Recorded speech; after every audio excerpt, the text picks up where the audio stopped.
जय श्री राम दोस्तों, कैसे हैं आप सब। उम्मीद करता हूँ बढ़िया होंगे, स्वस्थ होंगे, मजे में होंगे। मेरा नाम जयदीप मिश्रा है। अपने चैनल पे मैं पशुपालन से संबंधित जानकारी भी देता हूँ और अपना रूटीन लाइफ भी शेयर करता हूँ। दोस्तों आज है 27 अक्टूबर और इस वक्त रात के 8 बज रहे हैं और अभी फ़िलहाल मैं हूँ अपनी डेयरी पर। और दोस्तों अंधेरा हो चुका है, आसपास के घरों के लोग अपने अपने घरों में जा चुके हैं और हम लोग यहाँ पर अभी तक हैं।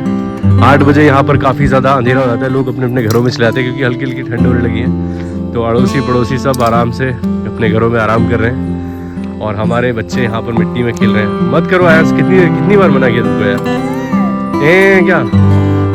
और दोस्तों बढ़िया मौसम है, अभी इतनी ज़्यादा ठंड नहीं है, रात में बढ़ जाएगी ठंड, लेकिन अभी फ़िलहाल मौसम ठीक ठाक है। और हमारी गायों के लिए तो बेहतरीन मौसम है। ऐसा मौसम है कि मतलब इस टाइम पे जो भी गाय भैंस ब्याह हैं उनका दूध अच्छा होगा।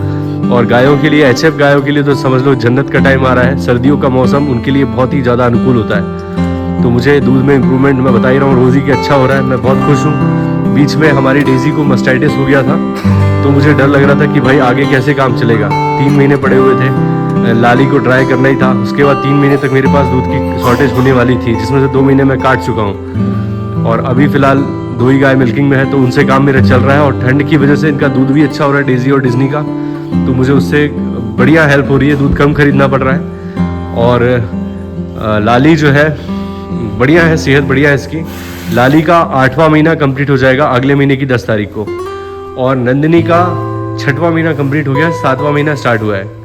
तो 7वां महीना स्टार्ट हुआ है और अडर की ग्रोथ बहुत अच्छी है। और दोस्तों नंदिनी को टिक्स काफ़ी सारा लग चुके हैं, क्योंकि नंदिनी बैठती है यहाँ पर इस तरीके से, और जब ये गेट बंद रहता है तो दोपहर भर लालू और मंगल यहाँ पर बैठते हैं। तो क्योंकि मंगल को काफ़ी ज़्यादा टिक्स लगे हुए, तो उसके टिक्स जो है वो अंदर घुसते हैं और सबसे पहले नंदिनी को सबसे ज़्यादा मतलब पूरी तरह से जकड़ चुके हैं। तो नंदिनी को टिक्स काफ़ी गर्दन में लगे हुए हैं, पूंछ की जगह पे काफ़ी टिक्स लगे हुए हैं। लेकिन इसका इलाज मुझे करना ही है बहुत ही जल्द। अभी मैं जिस दिन नहलाऊंगा इनको दिवाली से पहले, तो उस दिन टिक्स की दवाई भी लगाऊंगा ताकि बढ़िया तरीके से साफ़ हो जाए और टिक्स सारे झड़ जाएँ। और दूसरी चीज़ दोस्तों ये कि नंदिनी जो बार बार पेशाब करती है, इसका एक कारण टिक्स भी हो सकते हैं, क्योंकि ये एक जगह पर बंधी रहती है। यहाँ पर कोई और ऑप्शन तो है नहीं कि भाई हम मतलब ब्रशिंग वगैरह होती हो रेगुलर। हालांकि मैं करता रहता हूँ ब्रशिंग वगैरह, वक्त मिलता है, टाइम मिलता है तो मैं सब पे ब्रश वगैरह फेरता हूँ, ताकि इनको जो भी खुजली उजली करनी हो तो आराम से मैं कर देता हूँ खुद ही अपने हाथ से, ताकि इनको रिलैक्स महसूस हो। वरना एक जगह पर बंधे खुद को ढंग से चाट भी नहीं पाती हैं, तो इस कारण से भी पशु स्ट्रेस में रहता है। तो नंदिनी हमारी एक तो टिक्स परेशान कर रहे हैं, दूसरा मिनरल मिक्सचर भी मैं ज़्यादा दे रहा था, तो उस वजह से भी शरीर में हीट काफ़ी थी। तो ये बार बार पेशाब करने का कारण है कि ये भी हो सकता है, और टिक्स भी परेशान कर रहे हैं, मतलब उसको खुजली चलती रहती है। तो ऐसे में पशु इरिटेशन में बार बार पेशाब भी करता है, तो ये भी कारण है। तो टिक्स की दवाई लगाते ही सारी दिक्कतें इसकी समाप्त हो जाएंगी, मुझे पूरी उम्मीद है। और अभी फ़िलहाल सब कुछ बढ़िया चल रहा है दोस्तों। ऐसे वक्त पे जबकि मेरे पास दूध की शॉर्टेज, मैंने बताया आपको कि 3 महीने तक मेरे पास दिक्कत रहने वाली थी दूध की, मैंने कोई गाय नहीं खरीदी है। साथ ही साथ मेरे पास शीतल थी, मैंने वो सेल भी कर दी। मुझे पता था कि 3 महीने मुझे गुजारने पड़ेंगे मुश्किल से, दूध मुझे खरीदना पड़ेगा, लेकिन फिर भी मैंने शीतल को सेल कर दिया। अगर मेरी जगह कोई और होता, और कई भाइयों ने मुझे कहा भी था कि आप ऐसी कंडीशन में शीतल को मत बेचो क्योंकि आपको दूध की आवश्यकता पड़ने वाली है आगे 2 महीने, जब लाली ड्राई हो जाएगी तो दूध की दिक्कत होगी, तब आपको शीतल साथ देगी। लेकिन मैंने ऐसा बिल्कुल भी नहीं सोचा, मेरा सोचना अलग था। मेरा सोचना ये था कि भाई 6-7 लीटर दूध दे रही है शीतल, इतने कम दूध की गाय को मैं खिलाता रहूँगा। अभी तो मेरा 2 महीने का वक्त काट देगी, आगे चल के जब वो दूध कम कर देगी और ज़्यादा और खाती रहेगी फिर, तो ऐसे में सर्वाइव करना मुश्किल होगा। मतलब मैं ज़रा भी नहीं रिस्क लेना चाहता दोस्तों। मैं चाहता हूँ कि पशु जो हो कम हो लेकिन अच्छे हों। ज़्यादातर डेयरियाँ, काफ़ी भाइयों ने सवाल पूछा कि इस धंधे में फ़ायदा है कि नहीं है। मेरा मानना दोस्तों ये है कि अभी तक तो मुझे कोई ख़ास प्रॉफिट इस धंधे से नहीं हुआ है। डायरेक्ट प्रॉफिट कहने का मतलब ये कि दूध जो मेरा सेल होता है उससे मुझे इतनी इनकम हो जाती है कि गायों का खर्चा भी चल जाए और मेरा खर्चा भी चल जाए। ऐसा अभी तक तो मेरे पास हुआ नहीं है। शुरुआत से, जब से आज से 4 साल पहले काम स्टार्ट किया था, तब से लेके अभी तक, क्योंकि मैं ब्रीडिंग पे काम कर रहा था, मैंने दूध को ज़्यादा महत्व नहीं दिया, बच्चों को तैयार करने पे ज़्यादा फोकस किया। तो लॉन्ग टर्म के हिसाब से मैंने सोचा।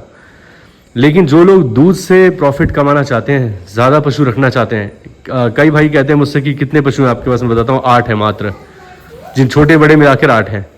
तो ये सुनकर लोग चौंक जाते हैं। हमारे यहाँ लोकल में तो भाई मुझे बहुत ज़्यादा क्रिटिसाइज़ करते हैं, काफ़ी लोग हंसते भी हैं मेरे ऊपर कि भाई डेयरी चला रहे हो, 2 गाय लगती हैं जिनसे 20 लीटर के आसपास दूध होता है, और 10-12 लीटर तुम खरीदते हो, कैसे सर्वाइव कर रहे हो इतनी? और खिलाई पिलाई में 40,000 रुपये लगभग दिन का, महीने का खर्चा हो जाता है, इसमें से 30,000 फीड का और 10,000 का भूसा, तो 40,000 रुपये का खर्चा। तो ये खर्चा सुनकर भी चौंक जाते हैं कि भाई 8 पशु हैं छोटे बड़े मिला के, उस पर 40,000 रुपये खर्चा होता है। और जहाँ पर लोग 25-25 पशु रखे हुए हैं, हमारे यहाँ पे भैंसे रखे हुए हैं, उसके बावजूद उनका खर्चा सिर्फ 25,000 है फीड का। 25 पशुओं में 25,000 फीड का खर्चा करते हैं।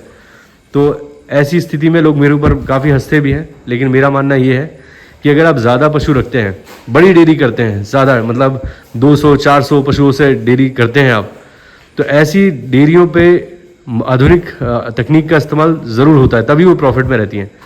मतलब मिल्किंग के लिए मशीन होनी चाहिए, पशु को सानी बनाने के लिए TMR होना चाहिए, लेबर पे कम डिपेंडेंसी होती है, टेक्नोलॉजी के ऊपर ज़्यादा डिपेंडेंसी होती है, तब वो डेयरियाँ सर्वाइव करती हैं। और अगर कम पशु वाली डेयरी है जैसी मेरी है, तो ऐसी डेयरी में दोस्तों आपको कम ही पशु रखें, लेकिन ज़्यादा दूध उत्पादन वाले रखें। अभी फ़िलहाल मेरे पास जो गाय है, जैसे लाली का मैंने बताया कि 15-16 लीटर दूध दिया था इसने फर्स्ट टाइम में, डेजी ने शुरुआत में 20 लीटर दिया, डिज्नी ने 14-15 लीटर दूध दिया। तो इनका दूध उत्पादन ये था। आने वाले समय में दूध बढ़ जाएगा, 2-2 लीटर तो बढ़ेगा। मैं चाहता हूँ कि मेरे घर की जो बछिया हों उनको मैं 40 लीटर तक लेके जाऊँ। मैं जैसे मेरे पास जगह ज़्यादा नहीं है, मैं ज़्यादा भीड़ यहाँ पर नहीं कर सकता, अच्छे पशु रखूँगा, कम पशु रखूँगा, लेकिन मेरा सोचना यही है कि भाई मैं 40 लीटर दूध तक लेके जाना चाहता हूँ अपने घर की बछिया को। मुझे पता है कि 40 लीटर दूध उत्पादन लेने के लिए पशु को साइलेज भी देना ज़रूरी है, हरा चारा भी देना ज़रूरी है, प्रॉपर फीड भी देनी ज़रूरी है। मैं जानता हूँ धीरे धीरे करके हम उसकी भी व्यवस्था बनाएंगे कि मैं अपने पशुओं को साइलेज भी खिला पाऊँ, हरा चारा भी पर्याप्त रहे हमेशा मेरे पास।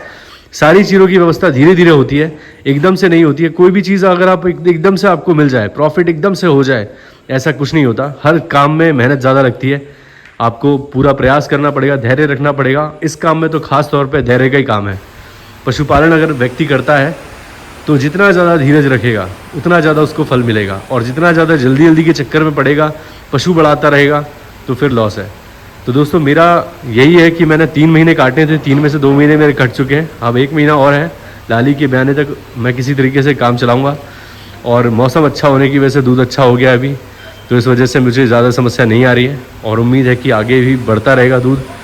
और मैं अभी तक क्या है कि डेजी को ज़्यादा फीड नहीं खिला रहा था, लेकिन अब मैं फीड थोड़ी ज़्यादा दे रहा हूँ, क्योंकि गर्मी का मौसम है। फीड ज़्यादा, गर्मी का मौसम था पिछले दिनों, सर्दी के बरसात का मौसम था।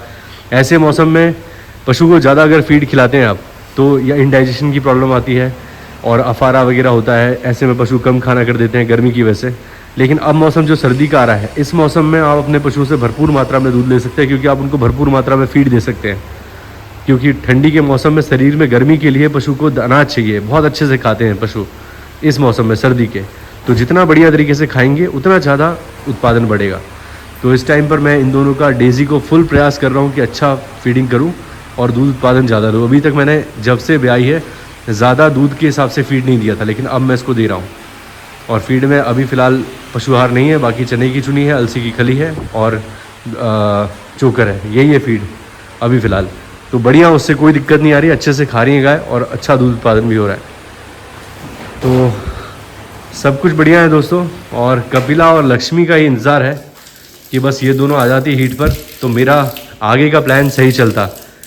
देखिए 2-2 का बैच है मेरे पास, जैसे इन दोनों को साथ में ब्याना है, इन दोनों को साथ में ब्याना है, लाली और नंदिनी को साथ में बच्चा देंगी, लगभग 1 महीने का गैप रहेगा, इन दोनों में 1 महीने का गैप रहेगा। ये दोनों भी गाभिन एक साथ ही होंगी, पूरी उम्मीद है मुझे, और ये दोनों भी एक साथ ही गाभिन होंगी। तो इस तरीके से अपना सिस्टम चल रहा है, और बहुत ही धैर्य रख रहा हूँ दोस्तों मैं। पशुपालन के काम में आपको पूरा पेशेंस के साथ काम करना है, बहुत ज़्यादा धीरज की ज़रूरत है। और धंधों की तरह, जैसे कई बिजनेस ऐसे होते हैं जो आपको अच्छा प्रॉफिट देते हैं, जिसमें आपको बहुत इनकम होती है, लेकिन इस धंधे में उतनी ज़्यादा इनकम नहीं आप उम्मीद कीजिए कि भाई बहुत ज़्यादा प्रॉफिट हो जाएगा, बहुत हाईफाई, बहुत ज़्यादा एक्सपेंसेस, मतलब आप बहुत लागत लगाएंगे धंधे में, बहुत लागत लगाएंगे, बहुत ज़्यादा पशुओं से स्टार्ट करेंगे, बहुत बड़ा फार्म बनाएंगे और टेक्नोलॉजी के साथ काम करेंगे, तब बात अलग है कि आपको तब भी मतलब प्रॉफिट तो होगा, लेकिन क्योंकि आपने इन्वेस्टमेंट ज़्यादा किया तो उस हिसाब से प्रॉफिट भी वो कम ही मानेंगे हम। लेकिन जैसे छोटे स्तर पे करते हैं तो भाई सेटिस्फेक्शन फुल मिलेगा आपको, आपका खर्चा पानी चलता रहेगा, और आप ब्रीड पे काम करते हैं तो जो पशु को आप सेल करते रहेंगे उससे ही आपका इनकम होगा। मेन मतलब यही है कि साल में आप पशु को सेल करें और उससे जो पैसा आएगा वो आपकी सेविंग होगी, बाकी इनके दूध से जो भी होगा वो इनकी ब्रीडिंग में आपका चला जाएगा और खर्चा पानी थोड़ा बहुत चलता रहेगा। तो बढ़िया काम है। बस यही है उद्देश्य मेरा कि मैं आगे चल के अपने घर से 30, 35, 40 लीटर तक की गाय बना के तैयार करूं और इसी पे मेरा पूरा फोकस रहेगा।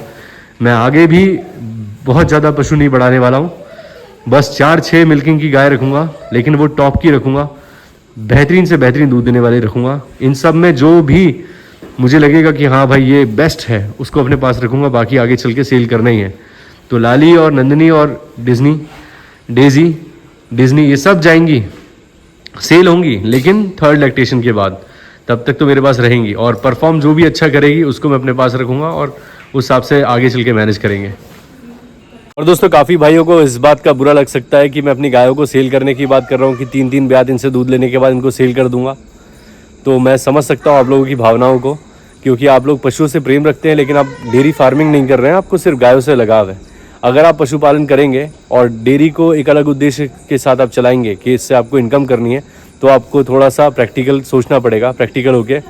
और अगर मैं अपने पास गायों को रखता ही चलूँगा, एक एक गाय को उनके पूरे जीवन काल तक रखूँगा, तो इतनी स्पेस मेरे पास नहीं है कि मैं सबको रख सकूँ, तो मुझे सेल करना ही पड़ेगा। और कम पशु रख के उनकी अच्छी सेवा करूँ, यही प्रयास है मेरे पास। जब तक मेरी गाय रहेंगी तब तक उनकी मैं दिल से सेवा करूँगा, और जब उनको सेल करूँगा तो ऐसे हाथों में मेरी गाय जाएँ जहाँ उनकी सेवा अच्छी हो, उनकी देखरेख अच्छी हो, उनकी कद्र हो, ऐसी जगह पर ही सेल करूँगा। कोशिश करूँगा कि किसी ऐसे व्यक्ति को सेल करूँ जो अपने घर पर, अपने घर के लिए गाय को रखना चाहता हूँ, ना कि व्यवसाय के लिए। तो इनको ऐसे हाथों में दूंगा तो वो व्यक्ति उसकी सेवा बढ़िया तरीके से करेगा, क्योंकि उसके पास एक ही गाय होगी और उसकी वो केयर अच्छी करेगा। अगर किसी डेयरी पर जाएंगी तो फिर इनका शोषण होगा। तो मैं इनको सेल करते वक्त इस बात का ज़रूर ध्यान रखूँगा कि अच्छे व्यक्तियों के पास ये जाए। तो उम्मीद करता हूँ दोस्तों आज का वीडियो आप लोगों को अच्छा लगा होगा। अगर अच्छा लगा तो प्लीज़ लाइक करें, चैनल को सब्सक्राइब करें और बेल आइकन ज़रूर दबाएं, ताकि आपको इस तरह के वीडियोज़ का नोटिफिकेशन मिलते रहे। मिलते हैं दोस्तों किसी और वीडियो में, तब तक के लिए जय श्री राम। अपना ख्याल रखें दोस्तों।